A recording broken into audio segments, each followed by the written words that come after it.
لیکن حضرت عمر رضی اللہ عنہ بھی جس وقت شہید ہوئے ہیں، انہیں شہید کیا گیا، اس وقت ان کی عمر رہی ہے تو وہ 63 سال۔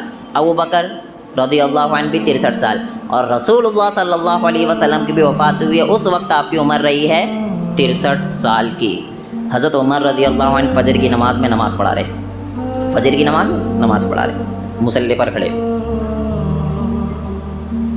ایک غلام لولو، ابو لولو چھپا ہوا ہے پہلے ہی سے، بخاری کی روایت میں ملتا ہے، اور اس کو تفصیل سے بہت سی احادیث میں بیان کیا گیا۔ ابو لولو پہلے ہی سے چھپا ہوا ہے۔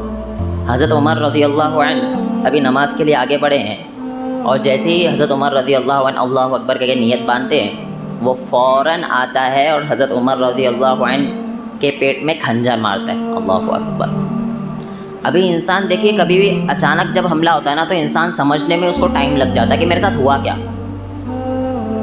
اچانک، وہ بھی نماز میں کھڑا ہوں۔ یہ تو اور ہی ہائی لیول ہو گیا کہ حضرت عمر رضی اللہ عنہ نماز میں کھڑے ہوئے ہیں کہ پھر ابو لولو آیا اور آ کر حضرت عمر رضی اللہ عنہ کو کھنجر مارتا ہے، اور صرف رک نہیں جاتا ہے بلکہ کئی بار حضرت عمر رضی اللہ عنہ کو کرتا ہے۔ فوراً حضرت عمر رضی اللہ عنہ کی زبان سے نکلتا ہے، مجھ پر ایک کتے نے حملہ کیا۔ حضرت عمر رضی اللہ عنہ یہ کہتے ہیں۔ ابھی حضرت عمر رضی اللہ عنہ نماز میں کھنجر لگا تو آواز آنا بند ہو گئی نا، تو پیچھے صحابہ موجود ہے، سارے صحابہ موجود ہیں، ان لوگوں کو آواز نہیں آ رہی ہے۔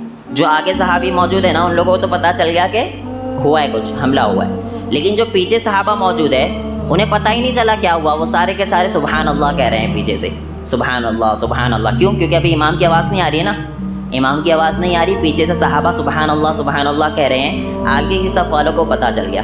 حضرت عمر رضی اللہ عنہ کو جیسے ہی اس نے مارا تو بھاگنے لگا، اور بھاگنے لگا تو حضرت عمر رضی اللہ عنہ کا یہ معمول تھا، جب بھی نماز کے لیے آتے تو صحابہ سے کہتے صفوں کو درست کر لو، مل کر کھڑے رہو، صفوں کے درمیان خالی جگہ نہ چھوڑو۔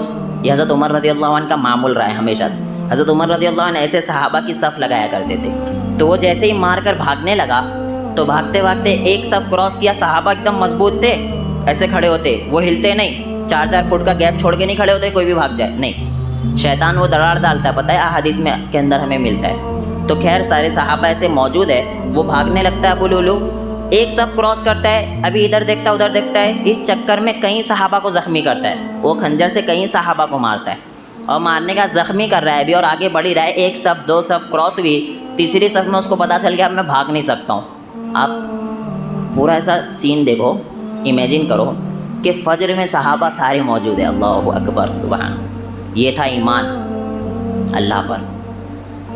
فجر کی نماز میں اتنی ایکٹیو کھڑے سارے صحابہ کہ ایک کافر مار کے جا بھی رہا ہے، غلام مار کے جا بھی رہا ہے تو وہ کراس نہیں کر پا رہا ہے، وہ بھاگ نہیں پا رہا ہے۔ 2 صف کراس کرتے تیسری تک پہنچتے ہیں، اسے پتہ چل جاتا ہے اب میں بچنے والا نہیں ہوں، اور اتنی دیر میں وہ جتنے صحابہ کو زخمی کرتا ہے اس میں سے تقریباً 7 کی وفات ہو جاتی ہے، 7 صحابہ۔ آگے بڑھ ہی رہا ہے بھی، آگے بڑھتے بڑھتے جیسے اسے پتہ چلتا ہے اب میں نہیں بچوں گا، اپنے ہی کھنجر سے اپنے گلے کو کاٹ دیتا ہے اور وہیں پر مر جاتا ہے۔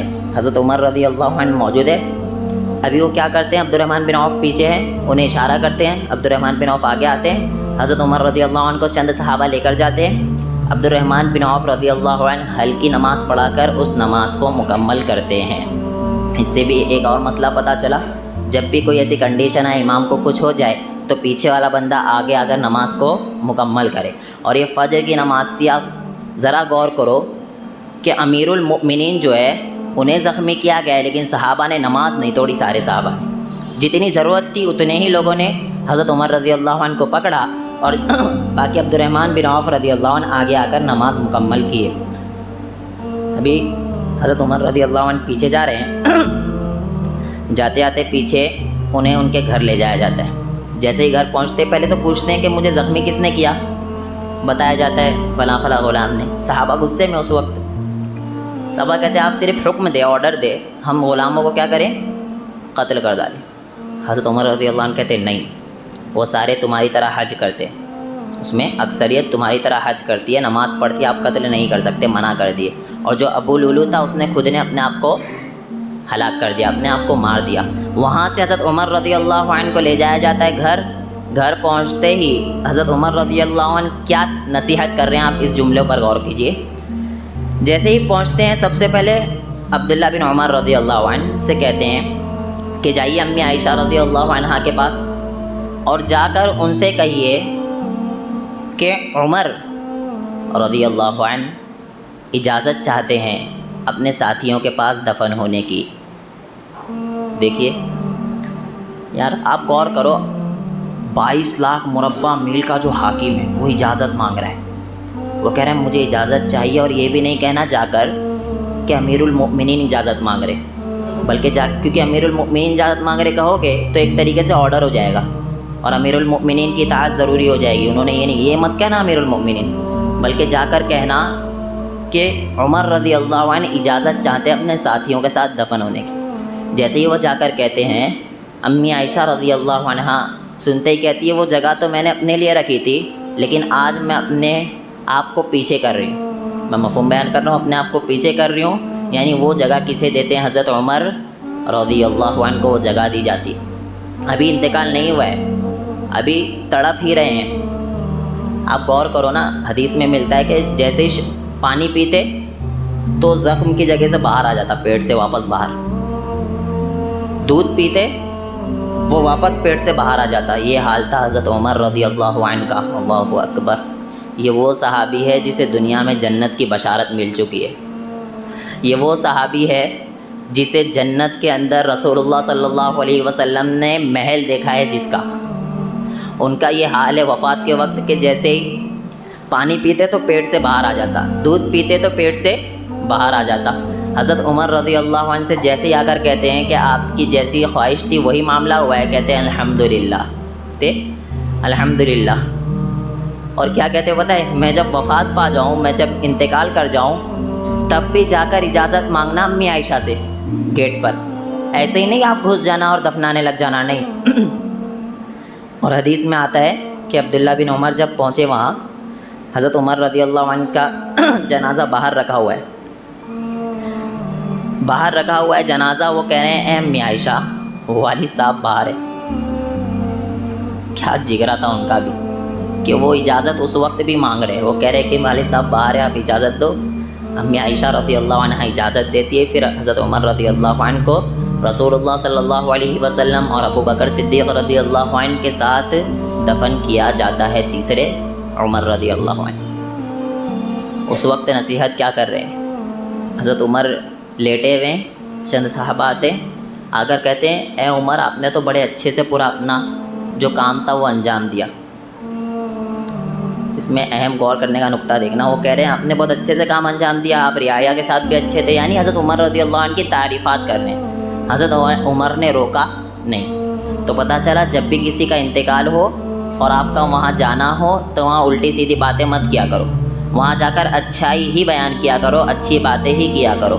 ایک صحابی آتے وہ کہتے انہیں تو جنت پہلے ہی سے، ایک شخص آگے کہتے انہیں تو جنت پہلے ہی سے، انہیں کیا ٹینشن؟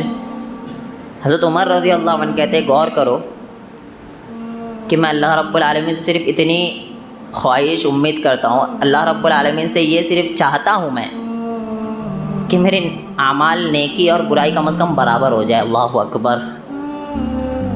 یہ وہ بندہ ہے جس کو جنت کی بشارت مل چکی ہے، یہ کہہ رہا ہے کہ میں کم از کم میرے گناہ اور نیکیاں برابر ہو جائے، میں جہنم میں نہ جاؤں۔ ہمارا کیا حال ہے؟ ہمیں دنیا میں جنت کی بشارت ملی ہے؟ کسے نہیں؟ نمازوں میں زیرو، کچھ بھی نماز نہیں۔ یہ حضرت عمر رضی اللہ عنہ کا معمول ہے جسے دنیا میں جنت کی بشارت مل گئی، وہ کہہ رہے ہیں رسول اللہ صلی اللہ علیہ وسلم کی زبانی ملی ہے وہ بھی بشارت کہ عمر فی الجنہ، اور رسول اللہ صلی اللہ علیہ وسلم محل دیکھ کر آئے رہے ہیں، وہ عمر رضی اللہ عنہ وہاں بیٹھے ہوئے کیا کہہ رہے ہیں کہ میں صرف یہ چاہتا ہوں کہ میری نیکیاں اور برائیاں برابر ہو جائے، یعنی کہ میں جہنم میں نہ جاؤں۔ اور اس کے بعد تو اللہ سے امید ہے کہ اللہ رب العالمین حضرت عمر رضی اللہ عنہ کو، یعنی وہ لوگ جن کی نیکیاں اور برائیاں برابر ہوگی، انہیں جنت میں ہی داخل کرے گا۔ میرے بھائی اس سے ایک سبق ضرور سیکھو کہ صحابہ ہمیشہ اللہ رب العالمین سے ڈرا کرتے تھے، کتنے بھی بڑے صحابی کیوں نہ ہو، جسے دنیا میں اللہ کے رسول صلی اللہ علیہ وسلم نے کہہ دیا یہ جنتی ہے ہی ہے، وہ بھی اللہ رب العالمین سے اس قدر ڈرا کرتے تھے۔